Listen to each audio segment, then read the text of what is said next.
ప్రియమైన వారలారా, ఎలా ఉన్నారు? బాగున్నారా? బాగానే ఉన్నాము. అయితే ఎడారి లాంటి ఒక జీవితమే ఉన్నది. అనుదినము పోరాటమే సమస్య. అయితే దేవుడు మాతో కూడా చేరి నడుస్తున్నారు. సంతోషంగానే ఉన్నది. అయినను ఇబ్బందికరమైన పరిస్థితుల్లో మీరు ఉన్నారా? ఏం భయపడకండి. ఇశ్రాయేలు ప్రజలను ఐగుప్తు బానిసత్వంలో నుండి యేసు విడిపించి ప్రభువు తీసుకుని వచ్చుచున్నారు.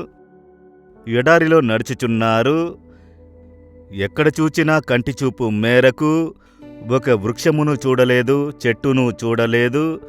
కనుక నీటి దాహముతో 3 దినములు నీరు లేకుండా నడుచుచున్నారు ఎడారిలో. మగవారు, ఆడవారు, పిల్లలు, వృద్ధులు, చాలా కష్టము. అయితే ఆఖరికి ఒక నీటి ఊటను చూచుచున్నారు. నీటిని చూచుచున్నారు. పరిగెత్తుకుని వచ్చి నీరు త్రాగితే చేదుగా ఉన్నవి. దాహంతో ఉన్నవారు త్రాగలేరు. ఏమిట్రా ఇది, 3 దినములుగా దాహముతో నడిచాము, నీరును చూసితిమి, త్రాగితే చేదుగా ఉన్నవి. ఆ మారా చేదుని దేవుడు మధురముగా మార్చాడు. ఒక చెట్టుని చూపించారు. దాన్ని నరికివేసిన వెంటనే రుచి కలిగిన నీరుగా మారాయి. ఆ తర్వాత ఏం జరుగుతుందో చూడండి. నిర్గమకాండం 15వ అధ్యాయం 27వ వచనములో, తర్వాత వారు ఏలిమునకు వచ్చిరి. అక్కడ 12 నీటి బుగ్గలను 70 ఈత చెట్లును ఉండెను.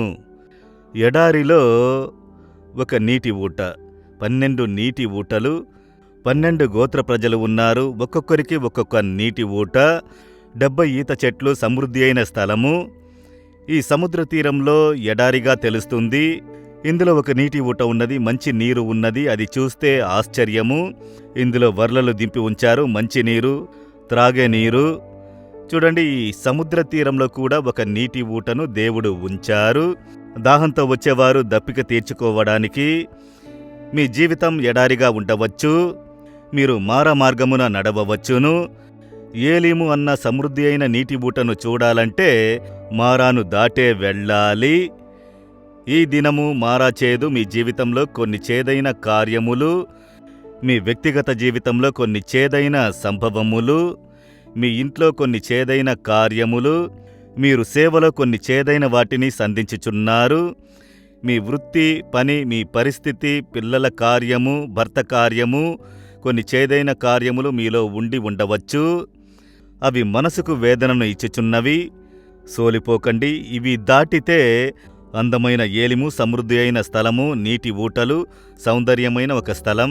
కనుక మారాను దాటితేనే ఏలిము అన్న నీటి ఊట సమృద్ధిని చూడగలము. కనుక మారాలోనే దేవుడు మిమ్ములను ఉంచరు. ఆ చేదులోనే మిమ్ములను ఉంచరు. అది మారుతుంది.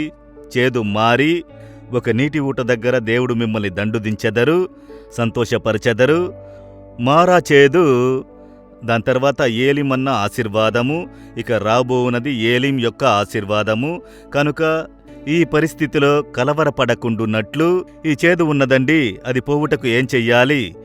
మోషేకు ప్రభు ఒక చెట్టును చూపించారు, సిలువ అనే చెట్టు. సిలువలో యేసు మన కొరకు చేదుని రుచి చూచారు. ఆ చేదైన సకల అనుభవములను సిలువలో ఆయన భరించారు. వేదనలు, నిందలు, ఇబ్బందులు, బాధలు అన్నిట్నీ సిలువలో భరించి చేదైన కాడిని రుచి చూచారని వేదములో చెప్పబడినది. ఆ చేదుని సిలువ చెట్టులో మోసి తీర్చారు. ఆ సిలువ మ్రాను వైపు చూడండి. సిలువలో వ్రేలాడిన యేసుని చూడండి. ఆ చేదు మారును. ఆయన వైపు చూసి చెప్పండి, నా కొరకు నా జీవితంలో ఉన్న చేదులన్నిటినీ సిలువలో భరించితిరి. మీరు నా చేదుని మధురముగా మార్చగలరు. దీని తర్వాత ఏలిము, సమృద్ధి వైపు నడిపించగలరు. నేను విశ్వసిస్తున్నానని చెప్పండి. అలాగే అద్భుతం జరుగును. చెబుతారా? యేసయ్యా, సిలువ మ్రానుకి వ్రేలాడి మరణించి తిరిగి నా కొరకు చేదైన వేదనలన్నిటినీ మోసి తీర్చితిరి.